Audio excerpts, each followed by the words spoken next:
মানিকগঞ্জে আলেম ওলামা তাওহিদি জনতার বিক্ষোভ ও সমাবেশ। মানিকগঞ্জ প্রতিনিধি আজাহর হোসেনের প্রতিবেদনে। আবুল সরকারের সর্বোচ্চ শাস্তি এবং বাউলদের ইসলামবিরোধী সকল কার্যক্রম বন্ধের দাবিতে শহরে বিক্ষোভ মিছিল ও সমাবেশ অনুষ্ঠিত হয়। গত ৪ নভেম্বর মানিকগঞ্জের ঘিওরে একটি গানের আসরে আবুল সরকার ইসলাম ও আল্লাহর সৃষ্টিকে নিয়ে আপত্তিকর মন্তব্য করেন।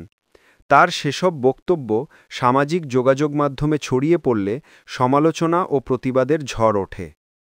২৩ নভেম্বর ২০২৫ রবিবার সকালে মানিকগঞ্জে আবুল সরকারের সর্বোচ্চ শাস্তির দাবিতে মানিকগঞ্জ শহর প্রদক্ষিণ করার পর জেলা পোস্ট অফিস সংলগ্ন শহীদ স্মৃতিস্তম্ভের সামনে আলেম ওলামা তাওহিদি জনতার সমাবেশ অনুষ্ঠিত হয়।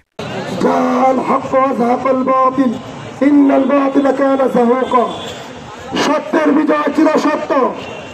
আমরা এখানে এসেছি একটাই দাবি, এত বড় স্পর্ধা, এত বড় কলিজা এই আবুল সরকারের যে আল্লাহকে নিয়ে কটূক্তি করেছে, আমাদের একটাই দাবি আবুল সরকারের উপযুক্ত শাস্তি হওয়া এবং সর্বোচ্চ শাস্তির বিধানের ব্যবস্থা করা, এটা আমাদের দাবি।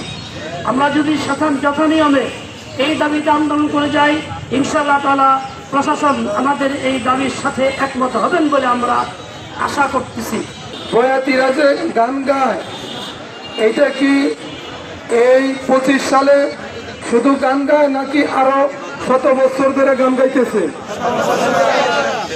আচ্ছা, এই আবুল সরকারের আগেও যে সমস্ত বয়াতিরা বিভিন্ন অনুষ্ঠানে গান গাইতেছে, আমরা এই মানিকগঞ্জের শান্তির জনপদ, আমরা তৌহিদি জনতা, আমরা কি কোনোদিন এইভাবে কোনো মিছিল, প্রতিবাদ, বিক্ষোভ করে সেই গানের মজলিসকে আমরা বিরুদ্ধে আমাদের কেন মাঠে নামতে হইল? এই প্রশ্নটা আপনাদের মিডিয়ার লোকদের কাছে, প্রশাসনের কাছে এবং বিভিন্ন মতের, বিভিন্ন ধর্মের লোকদের কাছে আমি প্রশ্ন করতে চাই। রশি লাগলে রশিনে ভণ্ড আবুলের ফাঁসি দে, আল্লাহ রাসূলের অপমান সইবে না রে মুসলমান, আউল বাউলের দিন শেষ, কুরআন সুন্নার বাংলাদেশ, একটা একটা বাউল ধরে ধরে জেলে ভর ইত্যাদি স্লোগানে তাওহিদি জনতা সমাবেশ মুখরিত ছিল। সমাবেশে ওলামা দলের নেতৃবৃন্দের মধ্যে বক্তব্য রাখেন হজরত মাওলানা নুরুল ইসলাম বিহারি, মাওলানা শামসুল ইসলাম, হজরত মাওলানা পীর সালাউদ্দিন প্রমুখ। এদিকে ওলামা দলের সমাবেশ চলাকালে তাওহিদি জনতার একাংশ আবুল বয়াতির সমর্থকদের সঙ্গে ধাওয়া ও পাল্টা ধাওয়ায় বাউল আলিম, আরিফুল ও জহিরুল এই ৩ জন গুরুতর আহত হলে সদর হাসপাতালে ভর্তি করা হয়। মানিকগঞ্জের অতিরিক্ত পুলিশ সুপার আবদুল্লাহ আল মামুন বলেন, এই ঘটনায় কাউকে গ্রেপ্তার করা হয়নি।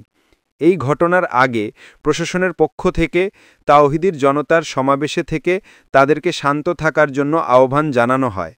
তারপরও দুই পক্ষের অনাকাঙ্ক্ষিত ঘটনা দুপক্ষের মধ্যে মারামারি হলে বিজয়মালা মাঠ এলাকায় সাধারণ মানুষ ভয়ে আতঙ্কিত হয়ে পড়ে।